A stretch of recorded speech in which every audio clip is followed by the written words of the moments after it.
আজ আমার রান্নাঘরে এমন একটা মিষ্টি চাটনি তৈরি হচ্ছে, যেই চাটনিটা ছাড়া ধোকলা, পাপড়ি চাট, ঝালমুড়ি, দই বড়া, সিঙ্গারা, নিমকি যে কোনো কিছুই খুব বিস্বাদ লাগে খেতে। মানে পদগুলো সব অসম্পূর্ণ থাকে এই চাটনিটা ছাড়া। আমি শুক্লা ব্যানার্জি, আবারও একটা নতুন রেসিপিতে আপনাদের সবাইকে স্বাগত। এই চাটনিটা বানাবার জন্য প্রথমেই তেঁতুলের দরকার। আমি একটু পুরনো তেঁতুল ব্যবহার করেছি, আপনারা যে কোনো পাকা তেঁতুলই ব্যবহার করতে পারেন। জলে ভিজিয়ে রেখে দেবো 20-25 মিনিটের জন্য, একটু কম হলেও চলবে।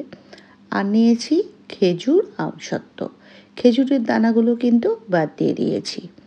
তেঁতুলটা 20 মিনিট বাদে আমি একটু ভালো করে হাত দিয়ে চটকে নিয়ে, শুধু এর কাঠটা দরকার, পাল্পটা, সেই জন্য খুব ভালো করে চটকে নিয়ে একটু ছেঁকে নিতে হবে। না ছাকলে এর ভেতরে যে দানা বা খোসাগুলো থাকে সেগুলো মুখে পড়লে চাটনিটা ভালো লাগবে না, কারণ চাটনিটা একটু মসৃণভাবে তৈরি করতে হবে। এই খোসা আর দানাগুলো বাদ দিয়ে তারপর তেঁতুলটা একটু চেপে এর শুধুই কাঠটা নিলাম। আর এই আমসত্ত্ব খেজুরগুলো এবার আমি মিক্সিতে দিয়ে একটু বেটে নেব। একদম মিহি করে বাটবেন। কড়াইতে আমি দিয়েছি 1 কাপ চিনি, 1 কাপ জল আর 250 দিয়েছি লাল বাতাসা। আপনারা পুরোটাই কিন্তু চিনি দিয়ে বা পুরোটাই বাতাসা দিয়ে করতে পারেন। দিলাম নুন আর বিট নুন। সাধারণ নুন দিলাম 1 ছোট চামচ আর বিট নুন দিলাম 1 ছোট চামচ। প্রয়োজনে পরে আবার নুনটা দিয়ে দেওয়া যেতে পারে। এবার দিলাম একটু কাশ্মীরি লঙ্কার গুঁড়ো। খুব ভালো করে এগুলোকে ফুটিয়ে নিতে হবে। কাশ্মীরি লঙ্কার গুঁড়োটা দিলে চাটনির রঙটা একটু ভালো আসে, কারণ আমি খুব পুরনো তেঁতুল ব্যবহার করেছি। পুরনো তেঁতুলের রঙটাকে একটু কালচে হয়। এবার এতে দিয়ে দিলাম বেটে রাখা আমসত্ত্ব আর খেজুরটা। এবার খুব ভালো করে এগুলোকে ফোটাতে হবে। বেশ ফুটে উঠলে তখন দিলাম তেঁতুলের পাল্পটা।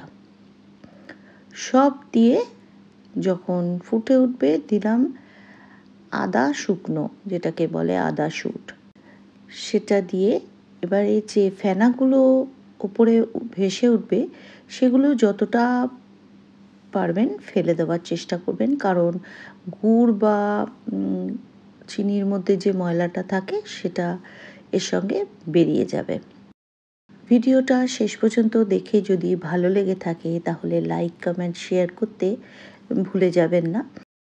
আর একদম শেষে গ্যাস বন্ধ করে এতে দিলাম ভেজে রাখা মশলা। এই ভাজা মশলার রেসিপিটা কিন্তু আমার আগেই আপলোড করা আছে, সেখান থেকে যদি প্রয়োজন হয় একটু দেখে নেবেন প্লিজ। ব্যাস, এবারে ঠান্ডা করে একটা এয়ারটাইট কন্টেনারে ভরে তারপর ফ্রিজে রাখুন। বহুদিন সংরক্ষণ করতে পারবেন, কোনো অসুবিধে নেই। আমি কিন্তু একসঙ্গে অনেকটা চাটনি করে রেখে দিই। যখন যেটা খেতে ইচ্ছা করে চাটনিটা করা থাকলে অনেকটা সুবিধা হয়। এতক্ষণ যারা সাথে থাকলেন তারা সবসময়ের জন্য এইভাবে সাথে থাকার চেষ্টা করবেন, আর তাদেরকে জানাই অসংখ্য ধন্যবাদ।